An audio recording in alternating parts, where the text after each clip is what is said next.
What's up, all you mathematicians? Happy Monday. We get to start chapter 11 today, which is all about three dimensional figures. So it's an exciting day to be a mathematician. I hope you all had a great weekend and, reach out to me every once in a while. I'd love to see a video chat just with somebody to say hello. I appreciate some of you that have reached out before, but, the more the merrier. Just say hello to me. I'm lonely. So today we're going to be talking about solids and cross sections. So it's going to be a nice, easy section, leading us into chapter 11 here. So first off, a polyhedron is our first definition here. It's a solid three-dimensional figure whose surfaces are made of polygons. So a polyhedron is going to have to have all flat sides of the figure. Just to let you know, polyhedra is the plural for polyhedron. And then there are three things when you're talking about a polyhedron. Each face is going to be those polygons that make up the three-dimensional figure. So the face is going to be like each of those. If you're looking at this box, it's going to be each of those squares. If you're looking at this diamond, it's going to be the triangles around it, and then the rectangle or maybe square that's below. So we've got faces. There's also edges. Edges are going to be the whole segments that is where two faces meet. And then a vertex are going to be the corners. That's where three or more edges intersect. Okay, so part of our objective here is to determine how many vertices, how many edges, and how many faces are in a polyhedron. And we're also asked to list them. So it's going to be quite a bit of writing for this one. So let's start with the vertices. They're nice and easy. So vertices, how many are there? So remember, vertices are the points. 1, 2, 3, 4, 5. There are 5. We're supposed to name them. And since they're points, we just name the points. D, E, F, G, and H. Next are going to be the edges. So remember, the edges are those segments where two faces meet. So I just kind of go around 1, 2, 3, 4 on top, 1, 2, 3, 4 on bottom. So that's going to be a total of 8 edges, and then we just have to list them. So that's going to be all the segments. So just take your time, make sure you're going and not missing any of them. So there's going to be segment HD, segment HE, segment HF, and segment HG for the top. And then if you go around the bottom, we would have segment DG, segment DE, segment EF, and segment FG. Should be 8 of them. And there are. And remember, if you said HD or DH, they are interchangeable, so that is fine. And then last, we've got the faces. So the faces are the shapes. There are the 4 triangles and the square on bottom. There's going to be 5 faces. So faces are going to be naming those polygons. So we'll name those polygons with their vertices. So if I start on the left side of that pyramid there, it would be HDE. It would be, and then the front would be HEF. And again, letters can be interchangeable. If you put them in a different order, it's fine.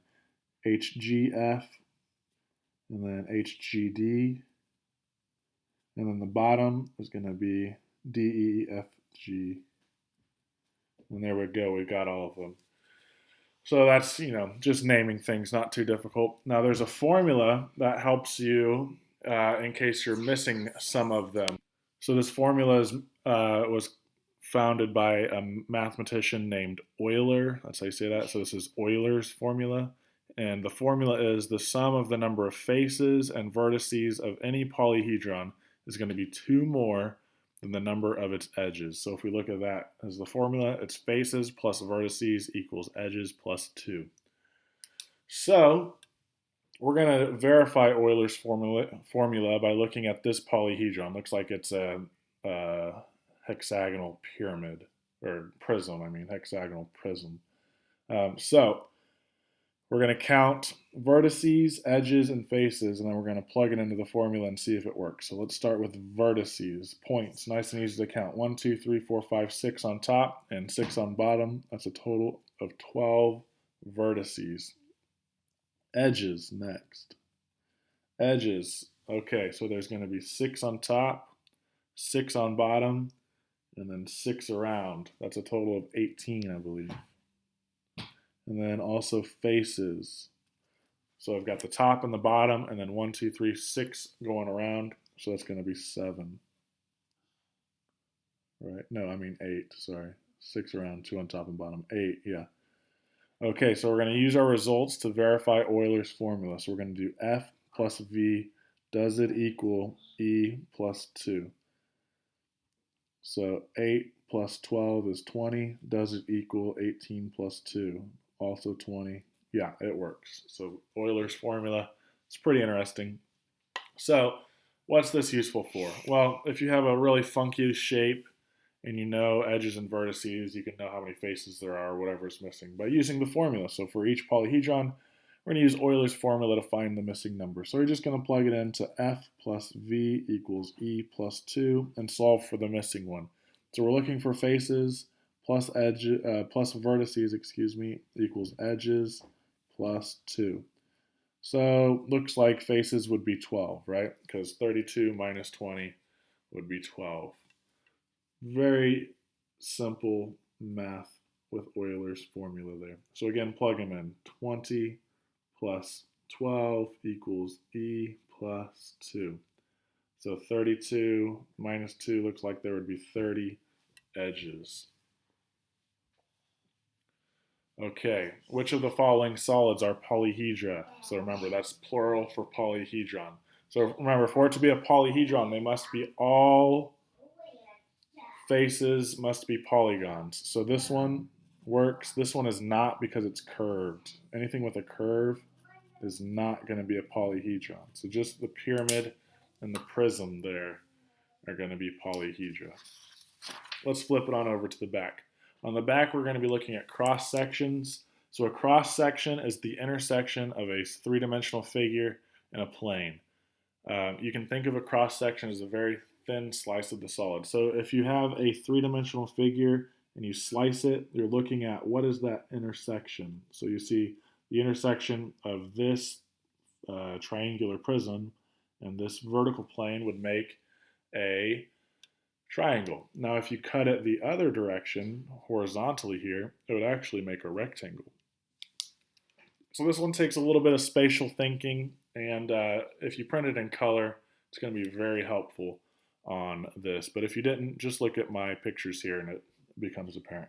So we've got a cylinder being cut vertically. What would be that pink vertical cut? That's going to be a rectangle for that cross section. Wow, great spelling.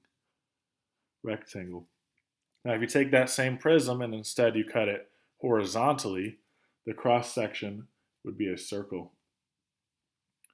Here we have what appears to be some kind of cylinder also. It's just not a right cylinder. If you cut it horizontally, once again, it would be a circle. If you cut it vertically, this one is actually going to be a trapezoid. And we don't know if it's isosceles, although it definitely appears to be an isosceles trapezoid. We do know it's just going to be a trapezoid, I guess. I mean, technically, I don't even know if you can say that since we're not going to go that far.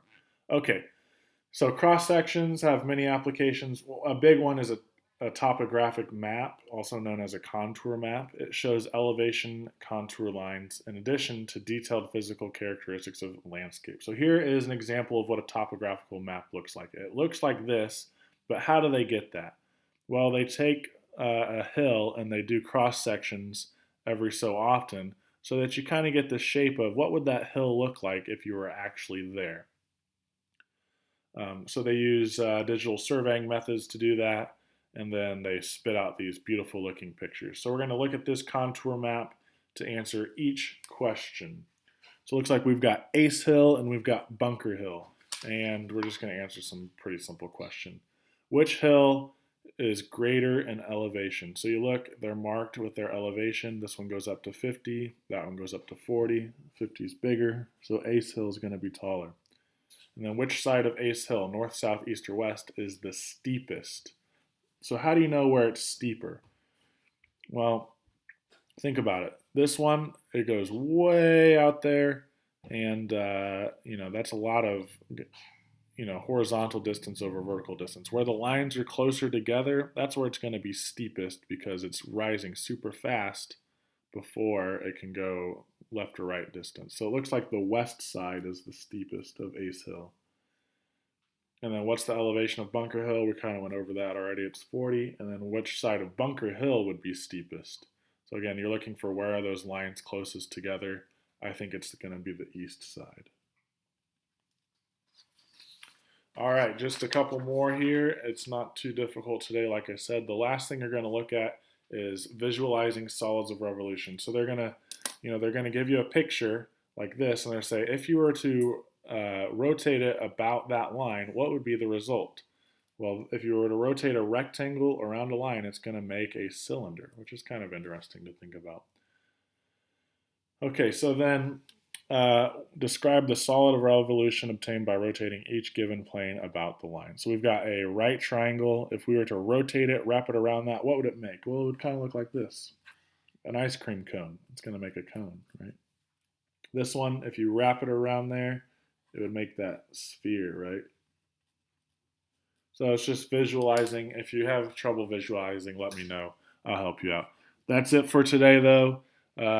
Homework's nice and easy. It'll probably take you like 5-10 minutes, something like that. Let me know if you need any help, though. Be glad to hear from you. Have a great day, and we'll talk to you tomorrow. Peace out.